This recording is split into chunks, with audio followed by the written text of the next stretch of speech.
नमस्कार दोस्तों, कविता Yadav YouTube channel पर आप सभी का स्वागत है। D2+B TGT PGT हिंदी की तैयारी को आगे बढ़ाते हुए आज की क्लास में हम करेंगे कृष्ण भक्ति शाखा। हिंदी साहित्य के इतिहास के अंतर्गत जो हमारा काल चला हुआ है भक्ति काल, भक्ति काल को हमने दो भागों में विभाजित किया है, सगुण काव्य धारा और निर्गुण काव्य धारा। निर्गुण काव्य धारा के अंतर्गत संत काव्य परंपरा और सूफी काव्य परंपरा को हम पढ़ चुके हैं। उसके बाद जो है सगुण काव्य धारा के अंतर्गत हम राम काव्य परंपरा को देख चुके हैं कि राम भक्ति शाखा से संबंधित जिस प्रकार से परीक्षाओं में प्रश्न पूछे जाते हैं सभी तथ्यों को हमने कंप्लीट कर लिया है। आज की क्लास में हम करेंगे कृष्ण भक्ति शाखा से संबंधित जितने भी महत्वपूर्ण तथ्य बनेंगे, जो भी बार बार परीक्षाओं में पूछे जाते हैं और आगे भी पूछे जाने की संभावना है, सभी तथ्यों को देखते हुए और जितने भी प्रमुख कृष्ण भक्ति शाखा से संबंधित संप्रदाय रहे हैं उनकी आज की क्लास में हम चर्चा करेंगे। तो सभी विद्यार्थियों के लिए जो भी हिंदी साहित्य संबंधी परीक्षा देने जा रहा है तो उन सभी के लिए इम्पोर्टेंट क्लास रहेगी, चाहे किसी भी स्टेट की TGT PGT परीक्षा हो, NTA NET की परीक्षा हो या फिर UPSC की परीक्षा हो। इन तथ्यों में से कई बार परीक्षाओं में प्रश्न पूछे जाते हैं। तो देख लेते हैं, शुरुआत कर लेते हैं। कृष्ण का सर्वप्रथम उल्लेख हमें कहाँ मिलता है? तो ऋग्वेद के 8वें मंडल 85 सूक्त की रचयिता के रूप में हमें जो है सर्वप्रथम कृष्ण का उल्लेख देखने को मिलता है। कई बार परीक्षा में पूछा गया है कि कृष्ण का जो सर्वप्रथम उल्लेख है ऋग्वेद के कौन से मंडल में मिलता है? तो 8वें मंडल में, ये आपको ध्यान रखना है। बढ़ते हैं आगे। संस्कृत साहित्य में सर्वप्रथम कृष्ण के अलौकिक कर्मों का वर्णन संस्कृत काव्य के कवि अशोक घोष के बुद्ध चरित में मिलता है। बुद्ध चरित जो रचना है, ग्रंथ है अशोक घोष जी का, जो कि संस्कृत कवि रहे हैं। इस रचना में जो हमें देखने को मिलता है सबसे पहले क्या? कृष्ण के अलौकिक कर्मों का वर्णन। बढ़ते हैं आगे। किसी भी प्रकार से घुमा फिराकर प्रश्न पूछे जा सकते हैं, आपको एक एक तथ्यों को बिल्कुल समझते हुए ध्यान से करना है। तो देख लेते हैं आगे। महानारायण उपनिषद में विष्णु का पर्यायवाची वासुदेव है और कृष्ण वासुदेव का ही पर्यायवाची माना जाता है। ये थोड़ा टाइपिंग मिस्टेक है भाई। तो श्री कृष्ण किसका पर्यायवाची माना गया है? यहाँ पर विष्णु का पर्यायवाची माना गया है। विष्णु के जो अवतार रहे हैं वो राम भी रहे हैं और श्री कृष्ण भी रहे हैं। तो राम भक्त काव्य धारा के अंतर्गत हमने राम से संबंधित जितने भी ग्रंथ लिखे गए, राम से के भक्त के जिन्होंने भी रचनाएं की है राम भक्ति करते हुए, तो उन सभी को हमने देख लिया। इस जैसे कि कृष्ण काव्य धारा के अंतर्गत कृष्ण भक्ति शाखा के अंतर्गत हमने कृष्ण भक्त कवियों को पढ़ना है। तो देख लेते हैं आगे। छंदोग्य उपनिषद में देवकी पुत्र कृष्ण का वर्णन, जिसने अंगिरस ऋषि से शिक्षा प्राप्त की है। अगर ये पूछ लिया जाए देवकी पुत्र श्री कृष्ण का वर्णन, जो कि एक ग्रंथ छांदोग्य उपनिषद में हमें देखने को मिला है, उसमें जो श्री कृष्ण है उन्होंने किस ऋषि से शिक्षा प्राप्त की है? तो ये आपको ध्यान रखना है, अंगिरस ऋषि से शिक्षा प्राप्त की है। उसके बाद महाभारत में कृष्ण विष्णु के अवतार माने गए हैं। महाभारत के जो कृष्ण रहे हैं वे विष्णु के अवतार रहे हैं और महाभारत के जो कृष्ण रहे हैं वे लोक रक्षक कृष्ण रहे हैं, ना कि लोकरंजन। आपको ध्यान रखना है। बढ़ते हैं आगे। महाभारत में वर्णित श्री कृष्ण यदुवंशीय क्षेत्र के रूप में अंकित है। किस वंश के रहे हैं? यदुवंशी क्षेत्रीय के रूप में हमें देखने को मिले हैं। बढ़ते हैं आगे। जो वेद वेदांग के ज्ञाता माने जाते हैं।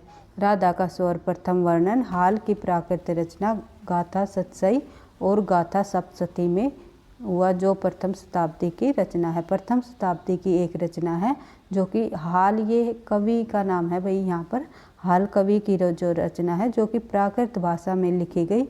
क्या नाम है उसका? गाथा सतसई या गाथा सप्तशती भी हम कह सकते हैं, एक ही रचना का नाम है ये। तो इसमें हमें देखने को मिलता है राधा का सबसे पहले वर्णन। बढ़ते हैं आगे। ये पूछा भी जा सकता है कि राधा का सर्वप्रथम वर्णन किस रचना में हमें देखने को मिलता है? हाल कवि द्वारा लिखी गई गाथा सतसई या गाहा सप्तशती रचना में हमें देखने को मिला है। उसके बाद बात करें, श्री कृष्ण ने अपने देवताओं का परिचय गीता के उद्धाता के रूप में दिया गया है। महाभारत के कृष्ण जो है लोक रक्षक है, पुराणों के जो कृष्ण रहे हैं वे लोक रंजन रहे हैं। ये आपको ध्यान रखना है, क्योंकि कई बार परीक्षा में पूछा जाता है कि महाभारत के कृष्ण किस प्रकार के रहे हैं और पुराणों के कृष्ण किस प्रकार के रहे हैं। इन दोनों में जो है श्री कृष्ण का जो स्वरूप है उसमें किस प्रकार से जो है भिन्नता दिखाई देती है, तो ये ध्यान रखना है आपको। पुराणों के जो कृष्ण है वे लोक रंजन है। उन्होंने जैसे राधा कृष्ण से संबंधित जितने भी रासलीलाएँ लिखी की है उनका वर्णन इसमें दिखाया गया है। लेकिन जो महाभारत के कृष्ण रहे हैं उन्होंने लोगों की रक्षा के लिए जो है अपना कर्तव्य निभाया है, यानी कि लोगों की रक्षा की है, लोक रक्षक रहे हैं। बढ़ते हैं आगे। हरिवंश, जैसे कि पुराणों के श्री कृष्ण लोक रंजक रहे हैं, उनमें कौन कौन से पुराण शामिल है? हरिवंश पुराण, विष्णु पुराण, भागवत पुराण में श्री कृष्ण का उल्लेख हमें देखने को मिलता है। उसके बाद श्रीमद् भागवत पुराण में राधा का कहीं भी उल्लेख नहीं है। ये तथ्य आपको ध्यान रखना है कि किस पुराण में हमें राधा का कहीं भी उल्लेख नहीं देखने को मिलता, तो वो है श्रीमद् भागवत पुराण। श्रीमद् भागवत पुराण में राधा का हमें कहीं भी उल्लेख देखने को नहीं मिलता। भागवत पुराण के आधार पर सबसे पहला संप्रदाय माधव संप्रदाय है। इसमें द्वैतवाद का सिद्धांत है तथा कृष्ण की उपासना पर विशेष जोर दिया गया है। ये भी आपको ध्यान रखना है। बढ़ते हैं आगे। भागवत पुराण में एक गोपी का निर्देश अवश्य है जिसने पूर्व जन्म में कृष्ण की आराधना की है। भागवत पुराण में राधा का वर्णन तो हमें देखने को नहीं मिलता, लेकिन इसमें हमें एक गोपी का निर्देश अवश्य दिखाई देता है जिसने पूर्व जन्म में जो है श्री कृष्ण की आराधना की है। ये भी आपको ध्यान रखना है। बढ़ते हैं आगे। भट्ट नारायण की रचना वेणी संहार में कृष्ण रूठी हुई राधा को मनाते हैं। या ये प्रश्न कई बार पूछा गया है कि निम्नलिखित में से किस रचना में या किस ग्रंथ में जो है रूठी हुई राधा का वर्णन हमें देखने को मिलता है। तो कृष्ण रूठी हुई राधा को मनाते हैं किस रचना से हमें पता चलता है? वेणी संहार में, जो कि भट्ट नारायण जी की रचना है। बढ़ते हैं आगे। हेमचंद्र ने प्राकृत व्याकरण में भी श्री कृष्ण से संबंधित 2 पद लिखे हैं। हेमचंद्र के प्राकृत व्याकरण में अगर ये पूछ लिया जाए कृष्ण से संबंधित कितने पद हैं, तो आपको ध्यान रखना है केवल 2 पद ही इसमें हमें देखने को मिलते हैं। बढ़ते हैं आगे। संस्कृत ग्रंथ गीत गोविंद में राधा कृष्ण की केली क्रीड़ाओं का वर्णन हमें देखने को मिलता है, जो कि जयदेव की रचना है। जयदेव की द्वारा रचित रचना संस्कृत की रचना है ये गीत गोविंद, जिसने विद्यापति की जो पदावली है इसी रचना के आधार पर, इसी रचना को उन्होंने जो विद्यापति जी ने आधार बनाया है, जयदेव को ही उन्होंने अपनी रचनाओं में जो है आधार बनाते हुए लिखा है। तो इसमें हमें क्या दिखाई देता है? राधा की केली क्रीड़ाओं का वर्णन। बढ़ते हैं आगे। चैतन्य के शिष्य रूप गोस्वामी ने श्री कृष्ण को शास्त्रीय आधार प्रदान किया है। ये पूछ लिया जाए कृष्ण भक्ति को शास्त्रीय आधार किन्होंने प्रदान किया है, तो चैतन्य के शिष्य रूप गोस्वामी जी ने। बंगाल में वैष्णव सहजिया संप्रदाय में राधा कृष्ण की भक्ति का वर्णन मिलता है। इनमें कृष्ण को रस और राधा को रति माना है। ये भी आपको ध्यान रखना है। बढ़ते हैं आगे भाई, तो 1 सेकंड रुक जाओ। आधुनिक भाषाओं में सबसे पहले कृष्ण की प्रेम लीलाओं का वर्णन विद्यापति की पदावली में मिलता है, जो मैथिली में रचित है। जैसे कि हमने जयदेव की रचनाओं में राधा की केली क्रीड़ाओं का वर्णन हमें गीत गोविंद में देखने को मिला, उसमें जो संस्कृत की वे जो आधुनिक भाषाएं नहीं थी, वे प्राचीन भाषाएं रही है संस्कृत जैसी भाषाएं। जो कि आधुनिक भाषाओं की बात करें तो आधुनिक भाषाओं में सबसे पहले हम जो कृष्ण के प्रेम की लीलाओं का वर्णन मिला वो मिला है विद्यापति की पदावली रचना में, जिन्होंने जो है जयदेव की जो रचना गीत गोविंद को ही आधार बनाया है। उसी में हमें मैथिली में रचित ये रचना देखने को मिलती है, जिसमें कृष्ण की बाल लीलाओं, कृष्ण की केली क्रीड़ाओं का भी वर्णन, राधा कृष्ण की लीलाओं का वर्णन हमें देखने को मिलता है। देख लेते हैं आगे। कृष्ण काव्य परंपरा में प्रमुख संप्रदाय पर आचार्य प्रवर्तकों का संक्षिप्त विवरण किस प्रकार से हमें मिलता है, देख लेते हैं। थोड़ा सा कुछ प्रमुख आचार्य रहे हैं जिनके संबंध में हम थोड़े से उनके जन्म, मृत्यु, स्थान, गुरु, संप्रदाय, दार्शनिक आधार, इनके संबंध में देखेंगे, क्योंकि परीक्षा में प्रश्न पूछे जाते हैं निम्नलिखित में से जो, जैसे कि आचार्य निम्बार्काचार्य जी का जन्म स्थान क्या रहा, गुरु का नाम क्या रहा, संप्रदाय क्या रहा, दार्शनिक आधार क्या रहा, इस प्रकार से जो है प्रश्न पूछे जाते हैं। तो देख लेते हैं सबसे पहले आचार्य निम्बार्काचार्य। जो निम्बार्काचार्य जी हैं, ये थोड़ा टाइपिंग मिस्टेक है भाई, यहाँ पे क्या पे रह आएगा। तो निम्बार्काचार्य जो है, इनका जन्म 1114 ईस्वी और मृत्यु 1162 ईस्वी में हुई। स्थान रहा निम्बाकपुर और गुरु का नाम रहा नारद मुनि। संप्रदाय रहे सनकादि संप्रदाय, भेदाभेद संप्रदाय, हंस संप्रदाय, ये सभी इन्हीं के संप्रदायों के नाम है। निम्बार्क संप्रदाय के नाम से भी जाना जाता है। तो आगे देख लेते हैं दार्शनिक जो आधार रहा इनका, द्वैतवाद, इनका दार्शनिक आधार रहा। उसके बाद बात करें वल्लभाचार्य जी की। वल्लभाचार्य जी का जो जन्म है 1478, 1530 मृत्यु। स्थान रहा चंपारण, संप्रदाय रहा रुद्र, गुरु का नाम विष्णु स्वामी, दार्शनिक आधार शुद्ध अद्वैतवाद। उसके बाद बात करें आगे आचार्य स्वामी हरिदास का। जन्म जो है 1478 से मृत्यु 1578। स्थान रहा वृंदावन, संप्रदाय रहा सखी संप्रदाय। उसके बाद आचार्य हित हरिवंश की जब हम बात करें तो जन्म 1502 और मृत्यु 1552। स्थान रहा बानपुर मथुरा, गुरु का नाम है गोपाल भट्ट और संप्रदाय रहा राधा वल्लभ संप्रदाय। उसके बाद बात करें हम इन संप्रदायों से संबंधित और जो प्रमुख तथ्य रहे हैं जो कि परीक्षाओं में पूछे जाते हैं, उन सभी तथ्यों को देखते हुए शुरुआत कर लेते हैं। सनकादि या निम्बार्क संप्रदाय भी हम कह सकते हैं। भक्ति के निमित्त विष्णु के स्थान पर कृष्ण के सगुण स्वरूप का सर्वप्रथम प्रतिपादन जो है निम्बार्काचार्य ने ही किया है। इनके पिता का नाम अरुणी मुनि जगन्नाथ था। इनके गुरु का नाम जो है नारद मुनि था, अभी हमने ऊपर देख ही लिया था। इनका जो जन्म है दक्षिण गोदावरी के तट पर वैदुर्यतन के निकट अरुणाश्रम में हुआ। इनका जन्म कहाँ हुआ? गोदावरी के तट पर एक आश्रम था जिस आश्रम का नाम है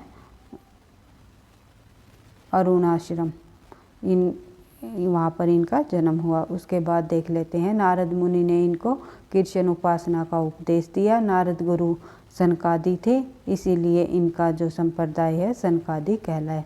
इनके गुरु नारद के जो गुरु रहे उनका नाम क्या था? सनकादि। इसीलिए जो निम्बार्काचार्य जी का जो संप्रदाय है वो सनकादि के नाम से भी जाना जाता है। सनकादि संप्रदाय के नाम से भी जाना जाता है। बढ़ते हैं आगे। इनके मत का द्वैतवाद भेदाभेदवाद है। इनके मत का नाम जो है द्वैतवाद या भेदाभेदवाद भी है और इनके संप्रदाय को हंस संप्रदाय भी कहा जाता है। इनका जन्म दक्षिण में होने के बावजूद इनका कार्य क्षेत्र मथुरा रहा, ये भी आपको ध्यान रखना है। बढ़ते हैं आगे। निम्बार्काचार्य जी का जो मूल नाम है वो नियमानंद है।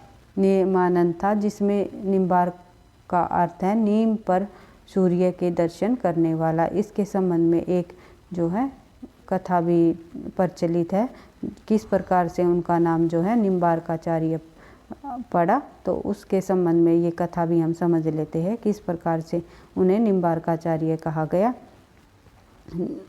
एक दिन आचार्य एक दूसरे आचार्य के साथ शास्त्र में विलीन हो गए थे और उन्होंने यह भी ध्यान नहीं दिया कि आचार्य उनके यहाँ अतिथि आए हैं और उनको भोजन कराना है। सूर्यास्त हो गया। आचार्य ने अतिथि को भोजन कराने के लिए कहा तो उन्होंने सूर्यास्त का समय होने का कारण बना दिया और फिर उनके आश्रम के समीप में जो नीम का पेड़ था उनके चारों ओर प्रकाश फैल गया। ऐसा लगा कि भगवान सूर्य पधारे हैं, जो विष्णु के चक्कर के समान लग रहे थे। अतिथि के भोजन ग्रहण करने के बाद सूर्य भगवान वहाँ से आए और उनके बाद ही निम्बार्काचार्य नाम से प्रसिद्ध हुआ। यानी कि इस कथा का सार ये है कि एक बार जो है निम्बार्काचार्य के जो स्थान पर आश्रम में एक आचार्य आए अतिथि के रूप में। उन्होंने जो है निम्बार्काचार्य जो है अपने शास्त्र यज्ञ में विलीन होने के कारण थोड़ा सा जो है उन्होंने लेट भोजन के लिए उन्होंने पूछा कि देर हो गई भोजन के लिए, तो उन्होंने उस आचार्य से कहा कि अब आप भोजन ग्रहण कर लो। तब उन दूसरे आचार्य ने जो है सूर्यास्त होने का जो है बात कही कि मैं सूर्यास्त के बाद भोजन ग्रहण नहीं करता। लेकिन इस पर जो है नीम, वहाँ पर एक पास में ही नीम का वृक्ष लगा हुआ था आश्रम के समीप ही, तो नीम के पेड़ पर स्वयं सूर्य देवता आकर पधार गए और जो है वे विष्णु के चक्कर के समान लग रहे थे सूर्य देवता जी। तब जो है अतिथि ने भोजन ग्रहण किया और तभी से निम्बार्काचार्य जी का नाम जो है निम्बार्काचार्य के नाम से प्रसिद्ध हुआ। यानी कि नियमानंद जो इनका पहले का नाम था, तो नियमानंद जी का नाम जो है निम्बार्काचार्य नाम कहा जाने लगा। ये कथा इस प्रकार से है। इस प्रकार से इनका जो नाम है निम्बार्काचार्य जी के नाम से प्रसिद्ध हुए। ये निम्बार्क के भगवान विष्णु के सुदर्शन चक्र का अवतार भी माना जाता है। निम्बार्काचार्य जी को कृष्ण के सुदर्शन चक्र का अवतार भी माना जाता है। ये भी पूछा जाता है श्री कृष्ण के सुदर्शन चक्र का अवतार किस आचार्य को माना जाता है, वो माना जाता है निम्बार्काचार्य को। उसके बाद इनका जो नाम है सुदर्शन भी था। उसके बाद बात करें आगे, निम्बार्काचार्य जी के 4 शिष्य थे। 4 शिष्य कौन कौन से, उनके नाम भी हम देख लेते हैं। श्रीनिवासाचार्य, ओदम्बाचार्य, गोमुखाचार्य, श्री लक्ष्मण भट्ट, ये इनके 4 शिष्य रहे हैं। इसी संप्रदाय में रसिक देव और हरिदास जी भी हुए। महाकवि जयदेव भी इसी परंपरा के रहे और निम्बार्काचार्य जी के प्रमुख 5 ग्रंथ माने गए हैं, जैसे कि वेदांत पारिजात सौरभ, 10 श्लोकी, श्री कृष्ण दस्तवराज और मंत्र रहस्य षोडशी और परपन कल्प पल्लवी, ये जो इनके प्रमुख ग्रंथ माने जाते हैं। आप एक बार से फिर इनको रिवाइज कर सकते हो। बढ़ते हैं आगे। वल्लभ संप्रदाय की बात करें तो हम प्रमुख जो जितने भी कृष्ण भक्ति शाखा के संप्रदाय है सभी को हम देखेंगे।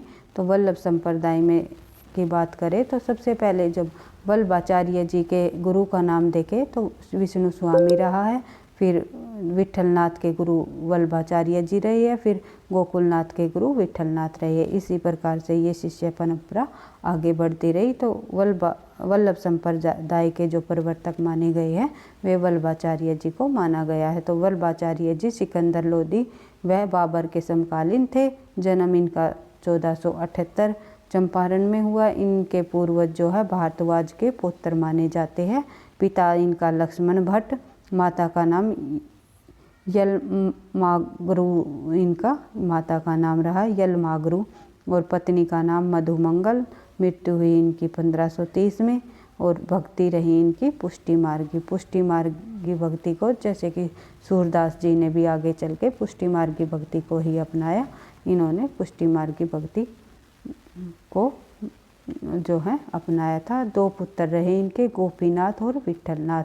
विट्ठलनाथ ने जब अष्टचाप की स्थापना की तो 4 अपने दादा के जो है ये अपने वल्लभाचार्य जी के शिष्य लिए थे और 4 उन्होंने अपने लिए थे।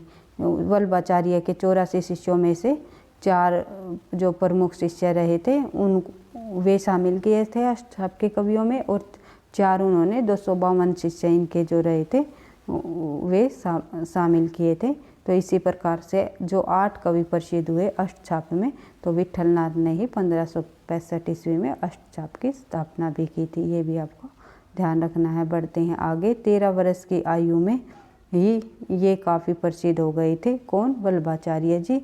राजा कृष्ण देव के दरबार में शास्त्रों पर 28 दिनों तक वाद विवाद चला। उनमें वल्लभ जीत गए और इनके जो राजा रहे वे शिष्य बन गए। जो राजा थे वे इनके शिष्य बन गए। कृष्ण देव ने इन्हीं अखंड भूमंडल के आचार्य की उपाधि से नवाजा। कृष्ण देव जो राजा थे इन्हें किने? वल्लभाचार्य जी को अखंड भूमंडल की आचार्य की उपाधि से नवाजा। यानी कि पूछा जा सकता है कि वल्लभाचार्य को अखंड भूखंड की उपाधि से किसने नवाजा, या कृष्ण देव ने किस उपाधि से इन्हें नवाजा। तो आपको ध्यान रखना है अखंड भूमंडल की जो है उपाधि से इन्हें नवाजा गया। इन्होंने अपने पूरे जीवन में 3 बार पूरे देश का भ्रमण किया। इनके 2 पुत्र थे। बड़े पुत्र गोपीनाथ, छोटे पुत्र विठलनाथ, जो 1555 में पैदा हुए। बढ़ते हैं आगे। ये जगत को यथार्थ मानते थे तथा ब्रह्म को सूक्ष्म रूप सिद्ध करते थे। आचार्य वल्लभाचार्य अंतिम वैष्णव आचार्य माने जाते हैं, क्योंकि इनके समकालीन चैतन्य महाप्रभु जो हुए हैं उनको आचार्य की कोटि में न रखकर भक्ति की कोटि में रखा गया। यानी कि कहने का मतलब ये है, जो आचार्य वल्लभाचार्य जी है वे अंतिम वैष्णवाचार्य माने गए। जो अंतिम वैष्णवाचार्य इनके बाद एक और रहे चैतन्य महाप्रभु, इन्हीं के समकालीन थे। तो उन्हें जो है आचार्य की कोटि में न रखकर एक भक्त की कोटि में रखा गया, इसीलिए वल्लभाचार्य को ही अंतिम माना गया। ये आपको ध्यान रखना है। पुष्टि मार्गी भक्ति में पुष्टि भगवत अनुग्रह या कृपा को कहा गया। विष्णु स्वामी से प्रभावित होकर वल्लभाचार्य ने राधा की उपासना की। वल्लभ संप्रदाय को शुद्धाद्वैत या पुष्टि मार्ग भी कहा जाता है। वल्लभ संप्रदाय को क्या कहा जाता है? शुद्धाद्वैत या पुष्टि मार्ग। इन्होंने कृष्ण को पूर्णानंद परब्रह्म पुरुषोत्तम भी कहा है। किन्होंने कहा है? वल्लभाचार्य जी ने कृष्ण को क्या कहा है? पूर्णानंद परब्रह्म पुरुषोत्तम। ये आपको ध्यान रखना है। भगवान के अनुग्रह या कृपा को ही पुष्टि कहा गया है। पुष्टि का अर्थ पूछा जा सकता है, कई बार परीक्षा में प्रश्न पूछा जाता है, निम्नलिखित में से पुष्टि का अर्थ बताइए। तो जो भगवान की अनुग्रह या कृपा है उसी को जो है पुष्टि कहा गया है। उसके बाद बात करें आगे। पुष्टि मार्ग के अनुयायी लौकिक साधन का आश्रय नहीं लेते थे। वे जो पुष्टि मार्ग के अनुयायी थे वे लौकिक साधन का जो आश्रय नहीं लेते थे। पुष्टि मार्ग की भक्ति रागानुगा भक्ति रही है और वल्लभाचार्य के शिष्यों की जो संख्या है वो 84 बताई जाती है। इनमें 4 प्रमुख कुम्भनदास जो कि प्रमुख कवि जो रहे हैं, 4 इनके वल्लभाचार्य जी के शिष्य। वल्लभाचार्य जी के 4 शिष्यों में कौन कौन शामिल है? कुम्भनदास, सूरदास, परमानंद दास और कृष्णदास। जो प्रमुख ग्रंथ रहे हैं इनके पूर्व मीमांसा भाष्य। वल्लभाचार्य जी के प्रमुख ग्रंथ भी हम देख लेते हैं, क्योंकि परीक्षा में पूछा जा सकता है निम्नलिखित में से वल्लभाचार्य जी का कौन सा ग्रंथ है, या पूर्व मीमांसा भाष्य किसका ग्रंथ है। उत्तर मीमांसा भाष्य, तत्वदीप निबंध कई बार परीक्षा में आया है, पूछा गया है, और अणुभाष्य भी पूछा गया है। कि ध्यान रखना आप लोगों को कि पूर्व मीमांसा भाष्य, उत्तर मीमांसा, तत्वदीप निबंध और विष्णु भाष्य अणुभाष्य, विष्णु भाष्य नहीं, अणुभाष्य जो है ये 4 इनके प्रमुख ग्रंथ रहे हैं। अणुभाष्य वल्लभाचार्य जी का अधूरा ग्रंथ है। ये भी पूछा जा सकता है कि निम्नलिखित में से वल्लभाचार्य जी का अधूरा ग्रंथ कौन सा रहा है। तो अणुभाष्य इनका अधूरा ग्रंथ माना जाता है, जिसे उनके पुत्र विठलनाथ ने पूरा किया। उसके बाद बात करें आगे। सन 1519 में वल्लभाचार्य के शिष्य पूरनमल खत्री ने गोवर्धन पर्वत श्रीनाथ जी के यहाँ मंदिर बनवाया और इसका प्रबंध दायित्व कृष्णदास को दिया गया। या ये भी पूछा जा सकता है श्रीनाथ के मंदिर का जो प्रबंध कार्य है वो किन्होंने संभाला, किस आचार्य ने संभाला या किस अष्टछाप लेखक ने संभाला। तो ध्यान रखना है आपको, कृष्णदास जी ने। बढ़ते हैं आगे। विठलनाथ सन 1565 ईस्वी में 4 वल्लभाचार्य और 4 अपने शिष्यों को मिलाकर अष्टछाप की इन्होंने स्थापना की। विठलनाथ सन 1565 ईस्वी, ये हमारा जो है दोबारा से रिपीट हो गया भाई। कुम्भनदास इसमें जो है प्रथम अष्टछापी कवि रहे हैं और सूरदास जी को अष्टछाप का जहाज भी कहा जाता है। और इन कवियों से संबंधित हम बिल्कुल डिटेल से और चर्चा करेंगे, तथ्यों को पढ़ेंगे तो वहाँ पर इनका जन्म, मृत्यु, माता पिता का नाम और सभी जितनी भी इनकी प्रमुख रचनाएं हैं, रचनाओं के अंतर्गत जो जिस प्रकार से परीक्षा में प्रश्न पूछे जाते हैं उन सभी तथ्यों को करते हुए हम आगे बढ़ेंगे। तो अभी हम फिलहाल देख लेते हैं अष्टछाप के जो प्रमुख जो कवि रहे हैं उनके केवल नाम देख लेते हैं, उनका जन्म मृत्यु देख लेते हैं, गुरु का नाम देख लेते हैं और उनका जन्म स्थान देख लेते हैं, क्योंकि परीक्षाओं के लिए ये वेरी इंपॉर्टेंट रहेगा। काफ़ी बार इनमें से कई बार प्रश्न पूछे जाते हैं, तो इनको हम बार बार रिवाइज करेंगे तभी जो है ये याद रह पाएंगे। तो जब भी हमारे सामने जब जो भी प्रश्न उत्तरों के माध्यम से जिस प्रकार से तथ्य आएंगे तो जो बार बार जब रिपीट होंगे तो तभी ये बार बार रिवीजन होने से ही ये तथ्य याद रह पाएंगे। सबसे पहले अष्टछाप का जो प्रथम कवि है देख लेते हैं। सर्वप्रथम कवि पूछ लिया जाए तो कुम्भनदास, अगर सर्वश्रेष्ठ पूछ लिया जाए तो सूरदास। ये भी डिफरेंट आपको ध्यान रखना है कि कई बार परीक्षा में पूछा जाता है कि अष्टछाप का सर्वप्रथम कवि कौन रहा है, तो आपको लगाना है कुम्भनदास की सबसे पहला जो रहा है कुम्भनदास। अगर ये पूछ लिया जाए अष्टछाप का सर्वश्रेष्ठ कवि कौन रहा है तो सूरदास, ये भी आपको ध्यान रखना है। उसके बाद जब कुम्भनदास की बात करें तो कुम्भनदास जी जो है 1468 और 1583 से इनका जीवन काल रहा, यानी कि जन्म और मृत्यु। उसके बाद इनके गुरु का नाम जो है वल्लभाचार्य, जन्म स्थान इनका जमुनावती उत्तर प्रदेश में रहा। उसके बाद बात करें सूरदास की, सूरदास 1478 से लेकर 1583 इनका जन्म समय रहा, जन्म काल रहा, जीवन काल रहा, यानी कि जन्म 1478 और मृत्यु 1583। वल्लभाचार्य इनके गुरु रहे। सीही में इनका जो है जन्म हुआ, सीही उत्तर प्रदेश में।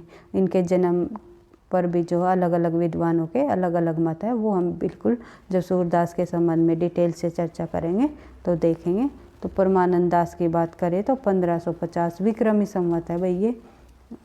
अगर ईस्वी में लगाए तो हम इसमें से 57 माइनस कर देंगे। तो वल्लभाचार्य इनके गुरु का नाम है और कन्नौज उत्तर प्रदेश इनका जन्म स्थान रहा। और बात करें कृष्णदास जी की तो 1496 ईस्वी में इनका जन्म हुआ और 1578 में इनकी मृत्यु हुई। वल्लभाचार्य इनके गुरु रहे। चिलतोरा गुजरात जो है इनका जन्म स्थान रहा।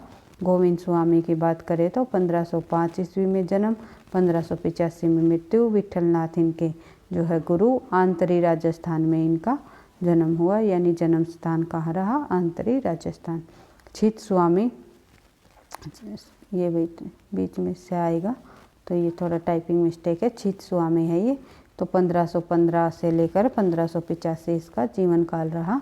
और विठलनाथ इनके गुरु का नाम है, मथुरा उत्तर प्रदेश इनका जन्म स्थान रहा। फिर है चतुर्भुजदास जी, चतुर्भुजदास 1530 इसमें इनका जन्म, 1585 इनका मृत्यु। विठलनाथ इनके गुरु का नाम और जमुनावती जो है, जमुनावती उनका जन्म स्थान रहा, उत्तर प्रदेश जमुनावती। कई बार परीक्षा में ये प्रश्न भी पूछा जाता है कि निम्नलिखित में से किस अष्टछाप कवियों का संबंध आपस में पिता पुत्र का रहा है, तो कुम्भनदास जी के ही पुत्र रहे हैं चतुर्भुजदास, ये आपको ध्यान रखना है। बढ़ते हैं आगे। नंददास की बात करें तो 1533 ईस्वी में, ये 1533 है भाई, 1533 इनका जन्म, 1583 में इनकी मृत्यु। विठलनाथ इनके गुरु का नाम, रामपुर उत्तर प्रदेश जो है इनका जन्म स्थान रहा है, ये आपको ध्यान रखना है। फिर नेक्स्ट संप्रदाय की बात करें तो हम कृष्ण परंपरा से संबंधित हरिदासी संप्रदाय के बारे में हम पढ़ेंगे। तो इसको हम सखी संप्रदाय के नाम से भी जानते हैं। इसके प्रवर्तक जो रहे हैं प्रसिद्ध संगीतक स्वामी हरिदास जी रहे हैं। हरिदास जी जो एक प्रसिद्ध संगीतक भी रहे हैं, तो ये भी आपको ध्यान रखना है। ये निम्बार्क मत की ही एक शाखा मानी जाती है। जो हमने ऊपर निम्बार्क संप्रदाय पढ़ा था, तो उन्हीं की निम्बार्क मत की ही एक शाखा मानी गई है हरिदासी संप्रदाय। इस संप्रदाय को सखी संप्रदाय भी कहा जाता है। इन्होंने निकुंज बिहारी की उपासना शुरू की है और निकुंज उपासना में ईश्वर सब कुछ अपने भक्तों के लिए चाहता है, ये आपको ध्यान रखना है। इसके भक्त अपने आप में कृष्ण की सखी, ये इनके जो भक्त है वे अपने आप को कृष्ण की सखी मानते हैं, अपने आप को श्री कृष्ण की सखी मानते हैं। किन के भक्त मानते हैं? सखी संप्रदाय के अंतर्गत जो भक्त रहे हैं उनके भक्त अपने आप को किसकी सखी मानते हैं? कृष्ण की सखी। कई अगर ये प्रश्न पूछ लिया जाए तो आपको ध्यान रखना है। बढ़ते हैं आगे। इनके जो साधु 16 श्रृंगार करते थे, इन्होंने कृष्ण राधा का वर्णन सखी भाव से किया है। स्वामी हरिदास ने वृंदावन में निम्बार्क मंतागत सखी संप्रदाय की स्थापना की। आप लोगों ने ये तथ्य पढ़ लिया। निम्बार हरिदास की जो हरिदास जी ने सखी संप्रदाय की स्थापना की है। उसके बाद बात करें आगे। स्वामी हरिदास का ऐतिहासिक परिचय किशोरदास की रचना निज मत सिद्धांत से प्राप्त होता है, ये भी आपको ध्यान रखना है। बढ़ते हैं आगे। अकबर के दरबारी तानसेन स्वामी हरिदास के शिष्य रहे हैं। अकबर के दरबारी जो तानसेन जी रहे हैं वे किसके स्वामी? हरिदास जी के शिष्य माने जाते हैं। बिहारी दास सखी संप्रदाय के सर्वश्रेष्ठ कवि माने जाते हैं। अगर ये पूछ लिया जाए हरिदास संप्रदाय या सखी संप्रदाय में सर्वश्रेष्ठ कवि कौन माना जाता है, तो बिहारी दास, ये आपको ध्यान रखना है। जिनका नाम हरि नाम था तथा इन्हें गुरुदेव के नाम से भी पुकारा जाता था। इस संप्रदाय के अन्य कवि जो है जगन्नाथ स्वामी, बिहारी दास और नागरी दास रही है। हरिदास के जो प्रमुख ग्रंथ है वो उनको भी हम देख लेते हैं। हरिदास ग्रंथ जो है सिद्धांत के पद, केलीमाल, ये दो प्रमुख ग्रंथ रहे हैं, सिद्धांत के पद और केलीमाल। कई बार परीक्षा में पूछा जाता है केलीमाल किसकी रचना है, तो याद रखनी है हरिदास की। उसके बाद बात करें गौड़ीय संप्रदाय। गौड़ीय संप्रदाय के अंतर्गत हम देखेंगे गौड़ीय संप्रदाय के प्रवर्तक कृष्ण चैतन्य महाप्रभु रहे हैं। गौड़ीय संप्रदाय का मूल नाम विशंबर मिश्र था। चैतन्य मत का दार्शनिक जो इनका गौड़ीय संप्रदाय या चैतन्य मत भी कहते हैं, जो महाप्रभु चैतन्य रहे हैं, इन्होंने ही जो गौड़ीय संप्रदाय को चलाया। आगे चल कर इसे हम चैतन्य मत के नाम से भी जानते हैं। तो दार्शनिक जो सिद्धांत रहा इनका अचिंत्य भेदाभेद भी कहलाता है। अचिंत्य भेदाभेद किसे कहा जाता है? किस मत का जो दार्शनिक आधार रहा है, ये आपको ध्यान रखना है। बढ़ते हैं आगे। राधा वल्लभ संप्रदाय। राधा वल्लभ संप्रदाय की बात करें तो राधा वल्लभ संप्रदाय का प्रवर्तक है 1534 ईस्वी में हित हरिवंश जी रहे हैं, जो कि उन्होंने वृंदावन में किया। राधा वल्लभ संप्रदाय में राधा का स्थान सर्वोपरि रहा है।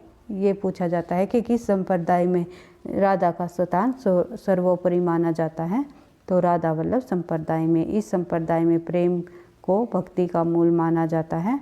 राधा और श्री कृष्ण को नित्य बिहारी माना गया है। उसके बाद इस संप्रदाय ने राधा को कृष्ण से बड़ा माना है। या ये पूछा जा सकता है कि निम्नलिखित में से किस संप्रदाय में राधा को श्री कृष्ण से बड़ा माना गया है? वो माना गया है राधा वल्लभ संप्रदाय में, जो कि हित हरिवंश जी का रहा है। उसके बाद बात करें इस संप्रदाय में मंदिरों में कृष्ण के साथ राधा का विग्रह नहीं होता, अपितु वाम पार्श्व से वस्त्र निर्मित एक गद्दी होती है जिसके ऊपर स्वर्ण पत्र पर श्री राधा शब्द लिखा होता है। वृंदावन में इस संप्रदाय का प्रमुख मंदिर है। राधा ही प्रमुख है, श्री कृष्ण ईश्वरों के ईश्वर है, ये भी आपको ध्यान रखना है। इन विशेषताओं में से, इन तथ्यों में से ये पूछ लिया जाए निम्नलिखित में से ये किस संप्रदाय में बताया गया है कि राधा ही प्रमुख है, श्री कृष्ण ईश्वरों में ईश्वर है, तो आपको ध्यान रखना है राधा वल्लभ संप्रदाय में। इस प्रकार से आप लोगों ने जो भक्ति कृष्ण भक्ति शाखा के अंतर्गत जितने भी प्रमुख संप्रदाय रहे हैं उनको हमने बिल्कुल डिटेल से चर्चा कर लिया, सभी तथ्यों को लगभग कर लिया है जो कि बार बार परीक्षाओं में पूछे जाते हैं। नेक्स्ट क्लास में हम जितने भी कृष्ण भक्ति शाखा के प्रमुख कवि रहे हैं, जैसे कि सभी अष्टछाप के कवि सूरदास, कुम्भनदास, परमानंद दास, कृष्णदास, नंददास आदि, गोस्वामी, चित्स्वामी, सभी कवियों, मीराबाई, उसके बाद जो है अष्टछाप के अतिरिक्त जो कृष्ण भक्ति शाखा के अन्य कवि रहे हैं जैसे कि मीराबाई, रस खान, इन सभी कवियों से संबंधित जितने भी इन्होंने प्रमुख ग्रंथ लिखे हैं, रचनाएं लिखी है, जिस प्रकार से परीक्षाओं में प्रश्न पूछे जाते हैं, सभी तथ्यों को करते हुए हम धीरे धीरे अपनी तैयारी को आगे बढ़ाएंगे। तो वीडियो पसंद आई आपको तो लाइक करना, दोस्तों के साथ शेयर करना, चैनल पर पहली बार हो तो सब्सक्राइब कर लेना ताकि नोटिफिकेशन आपको समय पर मिलता रहे। हर रोज़ हमारी हिंदी साहित्य से संबंधित एक क्लास इसी तरह आती रहेगी और परीक्षा की हम इसी प्रकार से तैयारी को धीरे धीरे आगे बढ़ाते रहेंगे। पढ़ते रहना, आगे बढ़ते रहना। थैंक यू, धन्यवाद।